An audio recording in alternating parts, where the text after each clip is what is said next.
at Tidings. This is Chief Iron Bush speaking. I just want you to know, if you think this is some kind of anomaly that just happens to be rocks that look like this, it's time for you to really grow up spiritually. It's becoming to the point where those that don't see it are like spiritual little children still drinking milk. Okay, you can plainly see that these are ancient reptilian creatures. Most of these pictures are snakes. There's a few alligators in there if you look. One even looks kind of like a lion, has like the face of a lion, which would go along with Quetzalcoatl, you know, the face of the lion and the bottom of a snake or a dragon. So there's a few you can see that. Now, the reason them being petrified in certain positions like that is, I would say over 90% of the time, is during the changeover event. When the changeover event happens, everything happens very quickly. And even if it's the one by fire, there's a moment within the process where an extreme freezing takes place in certain areas. And that's pretty much what happens. That's why they get stuck in certain poses, like right there. The snake head still sticking up looking. Okay. The ones that are lying that you can tell were dead before, like that right there, that one was already dead. The one right here, you can see that it is clearly still using its muscles to hold his head up to see what's going on. And they essentially get burnt immediately on top of them. That, like right there on top, you can see how it's like it looks like meltology. And then they're flash frozen so quickly that they're literally frozen in place. And this in itself begins the petrifying process. It almost like gives it a jump start, because they have a layer that has now been made around them like a shell due to this. And then over the years and years and years, and the lack of oxidation, because as time goes on after these changeover events, when the changeover event happens, the oxygen and everything pretty much gets purified. The waters, everything. And then as what we call time goes on, oxygen becomes less and less, and carbon or carbon dioxide becomes more and more. So that's where we're at now. Now, carbon dioxide is actually good for the plants. That's why everything right now, if you haven't noticed, your grass is growing much faster. Plants are growing much faster now. And if you think that's fast, what's going on right now? I used to get my grass cut, you know, once every 3 weeks, if that. Sometimes we could get it cut once a month. Now it's almost once a week. I'm having to consider getting my grass cut. The foliage is already starting to grow back faster. And then once this event happens, it's going to grow the flora and fauna, meaning the plants and animals, are going to start getting bigger. But we will too. We will start getting bigger as well. Okay, that's why our ancestors were bigger, depending where they were at in the changeover event. There's times where our ancestors were smaller, depending on where they were at in the sun cycle and which one it was. If they were heading towards the red sun cycle, which is heading towards the flood, which people call Nibiru, or if they was heading towards the blue cycle, which is the plasma, the fire, and what they call the abomination of desolation. Either way, it all pretty much results in the same thing, a reset of all the purity and the balance that is supposed to be here. And it even has a built-in protocol, a safety protocol, so the people we call el-EATS, the ones that make sure that el-EATS, El being Saturn, their god, the god of time, because they have made an agreement that they shall remain in this infinity loop. That's why you can see people like Elon Musk and people like that have the same facial structure, same everything, been here before, reincarnated. Now, you may have been too, but that doesn't mean you look the exact same. You may have been in different colors, skins, all types of different places around the world. Okay? Because you got to remember, like everyone says, well, I thought you only get reincarnated into your family.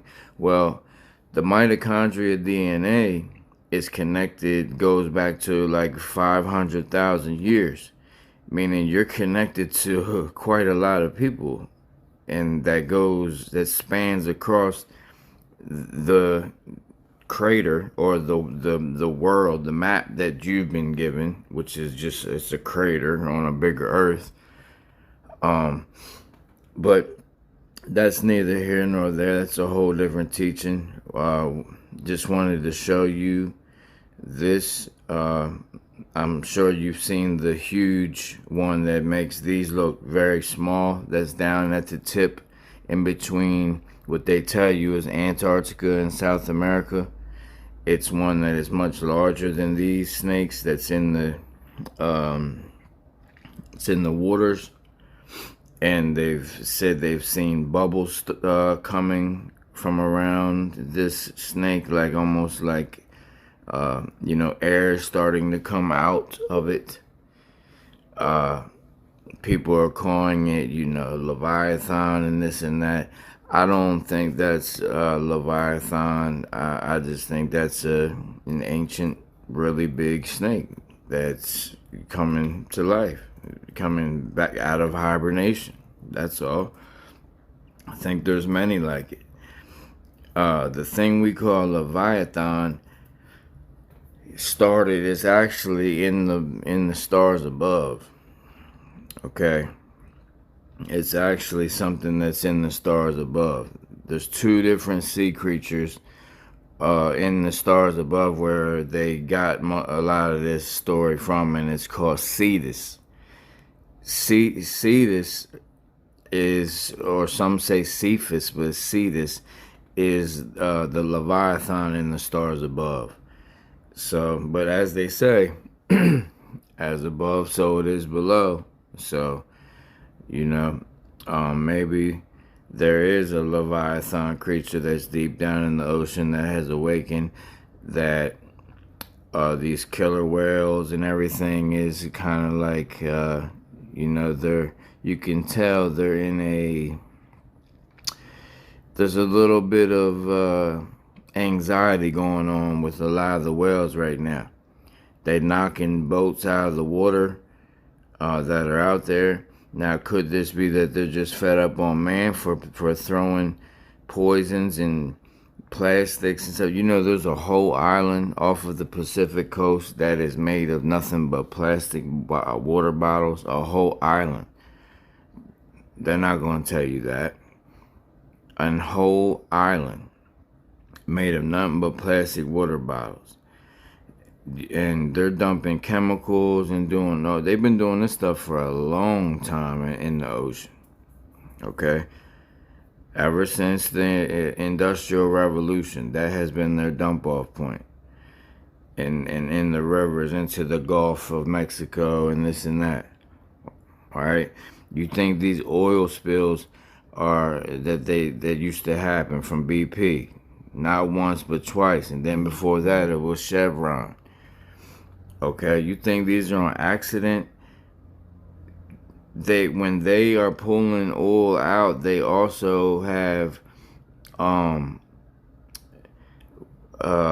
substances, waste substances that they have to get rid of as well. So when they telling you it's oil, like good oil, it's actually oil that cannot be used, that was used during the drilling process and things like that, that they just let it out in the ocean before they return back to, you know, the port. But anyway, thought that this would be interesting for you guys. It originally comes from, the original post comes from Mag History, MAG History. So shout outs to them. And also one of the, I don't like using the word followers, one of those that are subscribed to the Iron Bush Teachings, Iron Bush Ministry page on Facebook. I saw this on his page. It was Mark. I can't remember the last name at this moment, but shout out to Mark for the share. Credits for the share. I'll go back and get your last name and post it. So much love to Brother Mark. Much love to all that watch this and that are coming into the truth. The flora and fauna is going to grow bigger, but so will we. That's another reason they wanted to make sure they get that shot up in you. They don't want, even the babies now are already started coming out bigger. My daughter is one of them. She has had no poison injected in her, none. And everyone thinks she's like 2 years older than what she is, intelligent wise and size wise. And as the babies that have parents that made sure they took all of, you know, the pamphlet of, I think it's up to like over 50 now. I think it's like close to 70 shots. That is it's called the schedule. It's up to almost like 70 shots now that they want to pump into your child. Okay. I can tell the children, the little babies that have taken all these shots, they're very, very tiny, and they're very disoriented and almost like I have someone I consider my brother has a child that's autistic. That's the only thing I can compare it to. There's no eye contact. There's no, you know, like connection in the moment. Even with a child, with my daughter standing there, like there's no acknowledgement of what's going on around them. They're just, to me it looks like autism. And I'm not speaking negative. I'm not trying to talk down on nobody. I'm just telling you what I, Chief Iron Bush, have observed and spoken to certain people, because I speak to people everywhere I go. And for some reason, I just have that magnetic, you know, soul that people share things with me out of nowhere. Even about the aforementioned. So, love you guys. Hope you guys enjoyed these photos. They're real photos. I'm also going to post, I'll try to do it with this same post, about the Sphinx that is in Utah. Alright, the Sphinx that's in Egypt is much older than what they've told you. It comes from the age of Leo, which is around 11 to 13,000 BC, but this Sphinx in Utah supposedly is older. So I'm gonna post that picture as well. Love you guys. Love, balance, wholeness be within you and all that you love.